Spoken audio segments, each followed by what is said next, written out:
The FBI executes a raid on an election office in Fulton County, Georgia, as part of an ongoing probe into election interference. Socialists in Spain grant amnesty to 500,000 illegals residing in their country. The White House administration nominates a leader for a new position focused on eliminating national fraud. And a snowplow driver in Ohio helped save the life of a newborn during record-breaking storms. We'll get into all of that and your quick hits right now. What's up, guys? Welcome back to the wrap-up, where we break down the biggest stories of the week that you might have missed but definitely need to know. I'm your host, Selena. First up, the FBI executed a search warrant at an election office in Fulton County, Georgia on Wednesday. The raid was related to a federal probe into allegations of interference in the 2020 election. Fox 5 Atlanta reported that FBI agents searched the Fulton County election hub and operations center in Fairburn, seeking to take custody of Fulton County election ballots from 2020. The FBI said a magistrate judge signed the search warrant but did not confirm its purpose. Since losing the 2020 election to Biden, Trump, as well as independent journalists, have claimed that Fulton County had major issues with ballot counting, including ballots being counted twice. Last month, Fulton County admitted it violated election procedures during the 2020 election, saying that more than 130 tabulator tapes used for around 315,000 early in-person votes were not signed, and 10 more tapes were reported missing. Georgia Secretary of State Brad Raffensperger, however, said that the missing signatures do not mean the votes should be invalidated, saying, quote, "Georgia has the most secure elections in the country." Fulton County was also the center of the election case against Trump that alleged the president attempted to overturn the results of the 2020 election. Trump was indicted on racketeering charges in Fulton County in 2023, following an investigation by Democratic District Attorney Fani Willis. The case against Trump, however, was dismissed after it was revealed that Willis had a romantic relationship with Special Prosecutor Nathan Wade.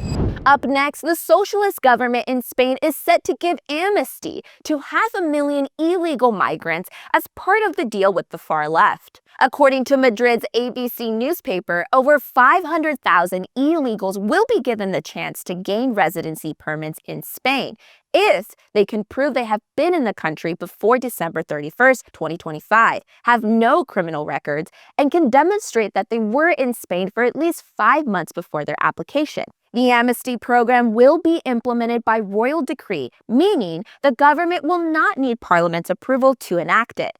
It came as part of a deal with the governing Socialist Party and the far-left Podemos Party, which served in a coalition government with Prime Minister Pedro Sánchez. But the leader of the anti-mass migration Vox Party, Santiago Abascal, criticized the plan, saying, quote, "The tyrant Sánchez hates the Spanish people. He wants to replace them. That's why he intends to promote the pull effect by decree to accelerate the invasion." This marks the first major amnesty since 2005, when the previous socialist government of José Luis Rodríguez Zapatero granted amnesty to up to 700,000 illegals. According to a report from the Funcus think tank, there are around 840,000 illegals currently living in Spain, more than 8 times the amount in 2017. In our next story, the White House administration announced on Wednesday that Colin McDonald has been nominated to serve as Assistant Attorney General for National Fraud Enforcement, a newly created position focused on investigating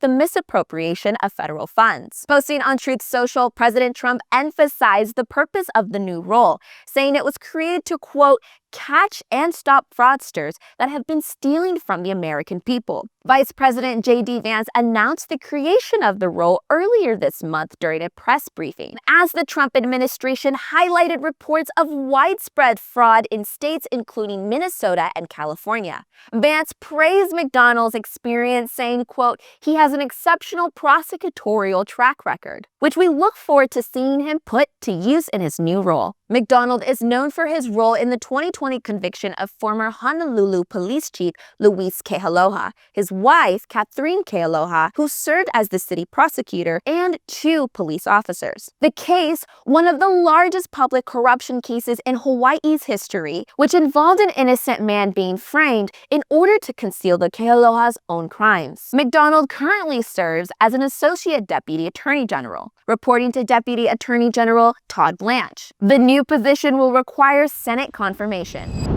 Up next, a snowplow driver in Cincinnati, Ohio is being praised for helping rescue a sick newborn during a massive winter storm. Fox 19 reported that the incident occurred last Sunday when Ohio Department of Transportation driver Joe Estes got an important phone call. An ambulance needed to get the sick infant named Bryson to Cincinnati Children's Hospital for care, but the roads were so bad that the vehicle could not make it there.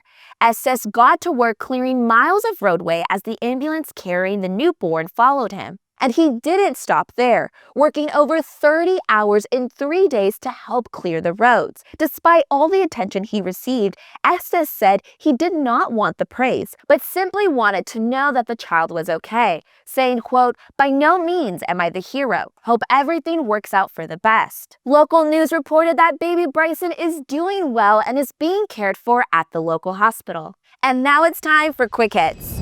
A Virginia nurse has been fired by VCU Health after posting a series of TikToks encouraging women to go on dates with ICE agents and poison their food. Anheuser-Busch has joined the growing trend of brands abandoning woke messaging, releasing the latest Super Bowl ad for Budweiser titled American Icons, but some viewers weren't having it, calling it pandering to make up for this. A biologist at Cornell is suing the university for anti-white discrimination after internal emails allegedly revealed its hiring process secretly excluded all white applicants to prioritize, quote, diversity hires, categorizing candidates by their race, ethnicity, disability status, and sexual orientation. France's National Assembly voted 116-23 to pass legislation banning all social media for children under the age of 15, over growing concerns of mental health risk and online bullying. President Trump signed an executive order directing federal agencies like FEMA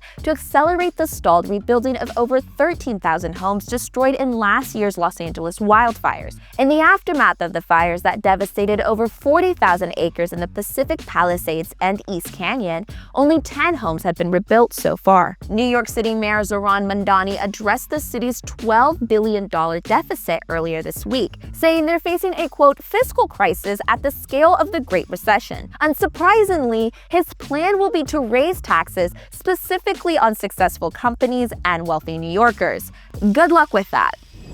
That's a wrap for this week. Make sure to like, subscribe, and leave a comment telling us what you thought about these stories. And we'll see you back here next week on The Wrap Up.